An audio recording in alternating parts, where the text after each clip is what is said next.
Hello mga kabibig! Welcome back sa ating bagong YouTube channel. Ito ang pinakamaingay na YouTuber sa balat ng YouTube. Ako si Kabibig, maglebak-lebak na ta with evidence. Ako, grabe pala ang epekto noong, I don't know kung joke ba yun ni Vice Ganda na isinalin niya sa kanyang joke, sa kanyang concert, si Pangulong Rodrigo Duterte. Maraming mga DDS, maraming mga supporters sa mga Duterte na nasaktan. Sabi ng ilan ay, parang walang respeto si Vice Ganda. Paano kung nangyari kay Digong ay mangyari sa pamilya ni Vice Ganda, ano kayang nararamdaman?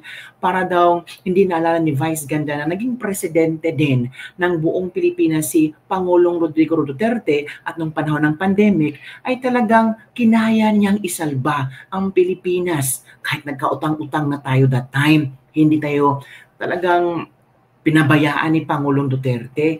At yung iba parang nagtaka, Vice, noon galit ka kay BBM, pinklawan ka, sinisigawan yung magnanakaw si Marcos.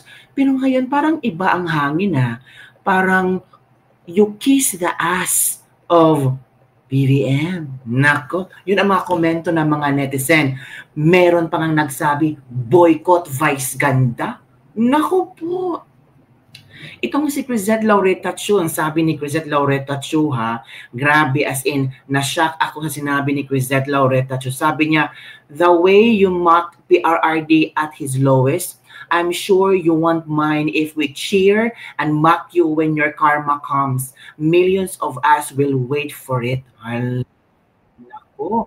Sabi pa dito na isang netizen, ano ba yung mga produkto na inendorso ni Vice Ganda? Ano yan? I-boycott natin. Sabi ni Crisette, I personally will not be supporting any brand that has Vice Ganda as their endorser. Ala, paano yan kabibig? Para yatang bad na bad ang reaksyon ng mga netizen kay Vice Ganda.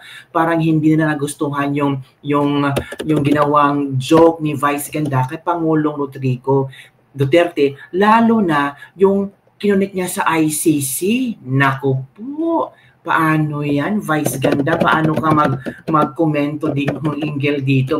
Marami nagsabi, kasi yan, nagpasikat, kasi kulang sa pansin. Nawa, ito ang sinabi ng isang netizen, ito sabi niya, I remembered my English professor during college when our group impersonated GMA and we were reprimanded. She said, not in my class, do not mock our leader. And I truly live with that until now. Ito ba? Kasi hindi madali ang maging leader Tapos Vice Ganda, parang ipinagsigawan niya sa buong mundo na parang karma yan ni Duterte na napunta sa ICC. Sige, pagtawanan natin. Di ba? Dapat unfollow ang mga ganyang tao. Masyadong napakataas tingin sa sarili. Ang gaba-araba dili magsaba, just wait and see. Umiikot ang bula, huwag sobra at di natin alam ang bukas o susunod pa, karma is real. Potragis yung animal na yan, kahit kailan naman di ko hinangaan yang hayop na yan. Pinagkakitaan at ginawang katatawanan ang kapintasan panglabas ng ibang tao like Jessica Soho, binababoy rin kupal na yan. Nagpapansin naman to kasi laos na si Vice Ganda. Sabi ni Nian Demaboyo, may karma naman yan, meron din siyang nanay, madami na siyang sinaktan na tao si Jessica Soho noon. Ginawan din niya na kakatawan ng tagal, hindi kinausap ni Jessica yan. Yung pagkatao ni Vice, pagkaya binash ang nanay niya, ano kaya mararamdaman niya? Alam kong mahal ni Vice nanay niya, hindi ba niya maisip mararamdaman ng mga Duterte para sa ama nila? Baka pag binash nanay mo Vice, magwala ka, iiyak ka. Hala, boycott natin si Vice pati Showtime. Hala, nadamay tuloy ang Showtime. Naku, matadama din ang GMA. Paano yan? Babagsak rin yung babaeng niya. Ay, babaeng pa, hindi pala kabayong yan. Gusto kasi ni Vice na mag-viral siya palagi. Ganyan din ginawa niya kay Jessica Soho. Panglalait, pangbubuli. Diyan siya kumikita at diyan siya nakilala or sumikat. Kaya nga marami mga kabataan ngayon na iniidolo si Vice Ganda. Ang papangit sobra ng kanilang mga attitude. Naku, kabibig, paano yan? How insensitive, Vice. Habang pinagkahirapang ilabas at maiuwi dito sa bansa ang ating Pangulo, matanda na siya, tapos ginawa lang katawanan, tatanda rin kayo. Hala, paano yan kabibig? Parang isang malaking hamon to ni Vice Ganda, paano niya ipaunawa na wala siyang bitterness sa kanyang joke for PRRD. Pero iba kasi ang atake ni Vice Ganda eh. Ginawa yang topic, ginawa yang katatawanan, parang he mocked, he bully, at parang kung ako yung interpretation, parang sabi niya, karma ang nangyari kay PRRD na ICC. Naku, grabe naman. Heto si Alvin and Tourism, in-explain niya kung dapat maghinay-hinay tayo sa pag-react sa nangyari ni Pangulong Duterte. In fact, hindi naman siya guilty. Wala pa ngang trial. Akusado lang siya. So ito kabibig panoorin natin si Alvin and Tourism. I-follow niyo po ang kanyang Facebook fan page. Opo. Siya po ang pwede nating magbibigay ng update kay Pangulong Rodrigo Roa Duterte. Ito po. There, to those individuals who are insensitive or perhaps unaware of the situation.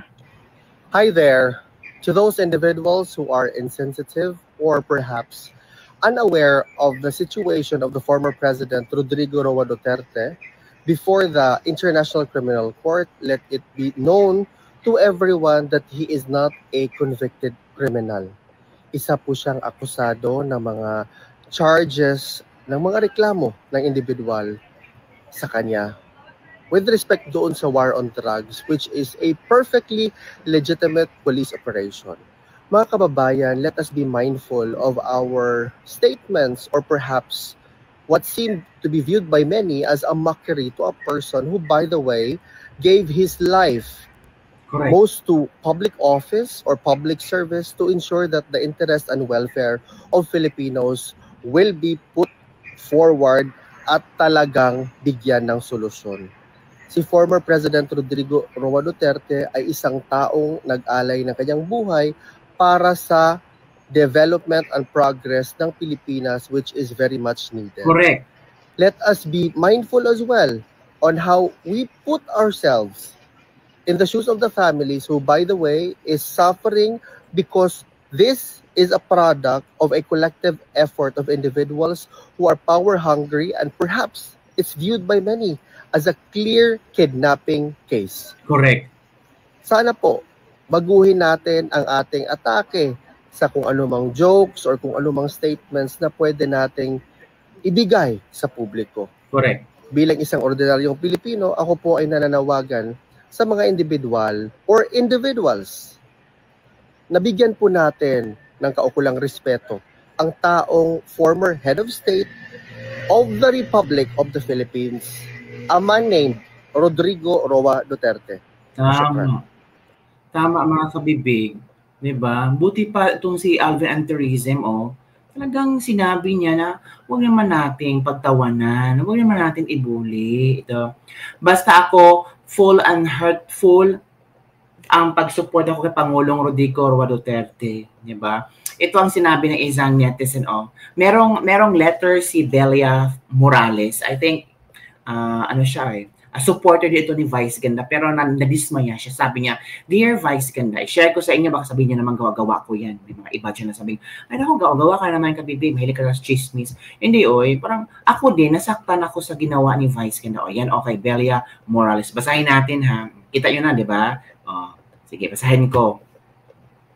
Sabi niya dito, "Dear Vice Ganda, I once admired you for respecting the elderly, but your recent concert told a different story, mocking an 80-year-old man in his lowest moment, battling sickness alone, far from his family and country, just to get laughs, shows how far you've fallen. PRRD won't even take offense, mock his leadership if you want. He'd probably just smile and shrug it off. But the contrast is clear. A man who sacrificed his freedom to keep this country safe for ordinary people versus someone who mocked the weak for entertainment. And maybe just to stay relevant. From today, I will not I will never support your shows, movies, or endorsement. Nako po, delikado. Marami ng mga DDS na hindi nasusuportahan si Vice Ganda. Nako, never been a fan of that Vice. I never laughed at his jokes, making fun of other people and belittling them. Dadating din ang karma sa kanya. I have found his jokes filled with toxicity. Kaya itbulaga ever since. At least paminsan-minsan lang sumasambay si Joey De Leon at limitado yung gumagamit sila ng ibang tao to have fun or joke with. Mostly it's within their circle lang. Inside joke, tropa lang. Hala, naku, delikado to. Ito unta yang mama buhatan katawanan. Ano kaya ang kanyang reaksyon? Boycott. Huwag nang tangkilikin ang mga produkto ni Vice Ganda na inendorso. Hala. I-boycott natin ang mga endorsement ni Vice Ganda. Ano-ano ba ang mga endorsement ni Vice Ganda? Sabi ni Remas Gabronino. I hate him from the start. Walang magandang influence. Na why di mag-bounce sa nanay niyang. Uy, wag naman po. Wag niyo pong isali ang nanay ni Vice Ganda. Alam natin na nasaktan tayo sa sinabi ni Vice Ganda, pero mahirap naman po na we're also praying na may mangyari sa kanyang nanay. Hindi po. We're praying na sana ma-realize ni Vice Ganda na something off sa ginawa na. At least, ma-realize ni Vice Ganda na, ay, oo nga, no, nakalimutan ko, dating presidente, matanda na, nag-iisa ngayon sa ICC, akusado, hindi pa nga siya guilty, wala pang ang hearing na ganap, tapos ako parang judgmental na ako, di ba? Sana maisip din yan ni Vice Ganda. Sana lumawak ang kanyang pag-intindi sa nangyayari ngayon, di ba? So, yun lang kabibig, parang mas lalong kaawaan si Pangulong Duterte sa ginawa ni Vice Ganda. Mas lalong mapaisip ang mga tao, tingnan mo nga itong artista na ito, parang kulang sa impormasyon hinggil kay Tatay Digong or ayaw lang niyang malaman ang katotohanan sa nangyari na Tatay Digong or baka pinagtawanan niya ang nangyari kay Tatay Digong. It's because under the administration ni Pangulong Duterte na nasarado ang ABS-CBN. Yun ang I don't know kung ano ang feelings ni Vice Ganda at bakit niya isinali si Pangulong Rodrigo Roa Duterte sa kanyang content sa kanyang show. So, let's wait and see kung mag-a-apology ba si Vice Ganda, hingi ba siya ng apology. I don't think so kasi pangangatawan talaga ni Vice Ganda kung ano ang kanyang content, kung ano ang kanyang pisa sa kanyang konsyerto. Well, marami pa namang fans si Vice Ganda. Hindi yan mawawala ng fans si Vice Ganda. Pero, kabibig wag nating i-pray na may hindi magandang mayor sa kanya na hindi, wag po natin ganyan. Kung ano man ginawa ni Vice Ganda, we're praying na sana ma-realize din niya kung nagkamali man siya or hindi. Again, wag nating i-pray na may mangyari sa nanay ni Vice Ganda. Kawawa din naman, di ba? Mahal natin ang ating mga matatanda. May respeto tayo sa mga matatanda. At alam natin na maybe it's part of the show ni Vice Ganda. Pero kahit part of show ni Vice Ganda, hindi talaga maganda. Lalo ngayon na marami mga speculations kung ano nangyari kay Pangulong Rodrigo Roa Duterte, sino ang may kasalanan, tapos ngayong 80 years old na siya, nandun sa ICC, diba? So, isipin na natin kung sa mga magulang natin mangyari iyon. Diba? Napakahirap dalhin sa pamilyang Duterte, sa mga anak ni Pangulong Duterte, ang nangyayari kay Pangulong Duterte. With that, alam naman natin na tao din tayo. So kahit konting respeto man lang sa pinagdadaanan ng pamilyang Duterte na maibigay natin. So yun lang kabibig ang ating clip for the day. Don't forget to like, subscribe, and share this video. Nako, kayo, ito, maraming nanawagan na i-boycott daw yung mga endorsement ni Vice Ganda, pati mga brands na ini-endorse ni Vice Ganda, pati Showtime na damay na. Nako, ano ba naman yan? So pag-isipan nyo muna Pero yung iba talaga, sobrang galit, sumabog sa, lalo na ang ating mga OFW, yung mga supporters sa Pangulong Duterte. Sino dito mga OFW? Comment down below. Nagalit ba kayo sa joke ni Vice Ganda tungkol kay Pangulong Duterte? Or okay lang sa inyo kasi normal, Vice Ganda is a comedian. So, ganun talaga si Vice Ganda, humirit, di ba? So, comment down below kung ano ang yung reaction hinggil dito. Don't forget to like, subscribe, and share this video para sa mga latest trending news na ating pag-usap-usapan. Bye everyone! See you next time!